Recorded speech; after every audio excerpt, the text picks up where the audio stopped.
પાટણ જિલ્લા પંચાયત પ્રમુખ હેતલબેન ઠાકોરની અધ્યક્ષતામાં ચોરમારપુરા ખાતે ભૂલકા મેળો અને માતા યશોદા એવોર્ડ વિતરણ સમારોહ યોજાયો। પોષણ માસ ઉજવણી સાથે આંગણવાડી કાર્યકરોને માતા યશોદા એવોર્ડથી સન્માન। પાપા પગલી પ્રોજેક્ટથી બાળકોના સર્વાંગી વિકાસ તરફ એક વધુ પગલું। આજનું બાળક એ આવતીકાલનું ભારત છે, જિલ્લા પંચાયત પ્રમુખ હેતલબેન ઠાકોરે જણાવ્યું।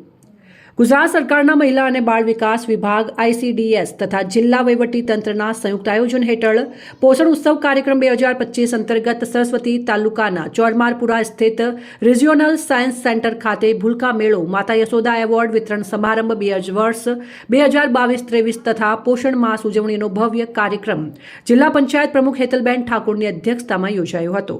આ પ્રસંગે વિવિધ શૈક્ષણિક અને મનોરંજક પ્રવૃત્તિઓ દ્વારા બાળકોમાં પોષણ અને આરોગ્ય અંગે જાગૃતિ ફેલાવવામાં આવી। આ કાર્યક્રમમાં બાળકો ઉત્સાહભેર જોડાયા અને રમતગમત દ્વારા પોષણનું મહત્વ સમજાવવામાં આવ્યું। જિલ્લા પંચાયત પ્રમુખે પોતાના સંબોધનમાં જણાવ્યું હતું કે આજનું બાળક એ આવતીકાલનું ભારત છે। બાળકો, કિશોરીઓ અને સગર્ભા મહિલાઓ કુપોષણથી મુક્ત બને તે માટે રાજ્ય તથા કેન્દ્ર સરકાર અનેક યોજનાઓ અમલમાં મૂકી છે।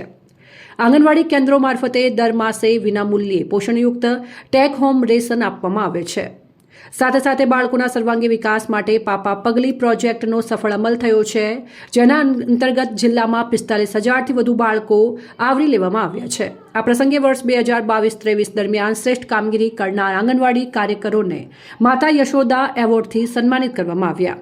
આ કાર્યક્રમમાં ઉપસ્થિત મહાનુભાવોએ પોષણ માસની ઉજવણીના મહત્વ ઉપર ભાર મૂક્યો અને સૌને સ્વસ્થ જીવન શૈલી અપનાવવા અનુરોધ કર્યો। આ કાર્યક્રમમાં રાધનપુર ધારાસભ્ય લવિંગજી ઠાકોર, નગરપાલિકા પ્રમુખ હિરલબેન પરમાર, જિલ્લા વિકાસ અધિકારી CL પટેલ, મહિલા બાળ કલ્યાણ સમિતિ અધ્યક્ષ ભારતીબેન ચૌધરી, પ્રોગ્રામ ઓફિસર રંજનબેન શ્રીમાળી, મુખ્ય જિલ્લા આરોગ્ય અધિકારી વિષ્ણુભાઈ પટેલ, નાયબ જિલ્લા વિકાસ અધિકારી RK મકવાણા તેમજ જિલ્લા સ્તરના અધિકારીઓ મોટી સંખ્યામાં બાળકો, માતાઓ, આંગણવાડી કાર્યકરો અને સ્થાનિક નાગરિકો ઉપસ્થિત રહ્યા હતા। તસવીર માનસિંહ ચૌધરી, સંબંધ ભારત ન્યૂઝ, પાટણ।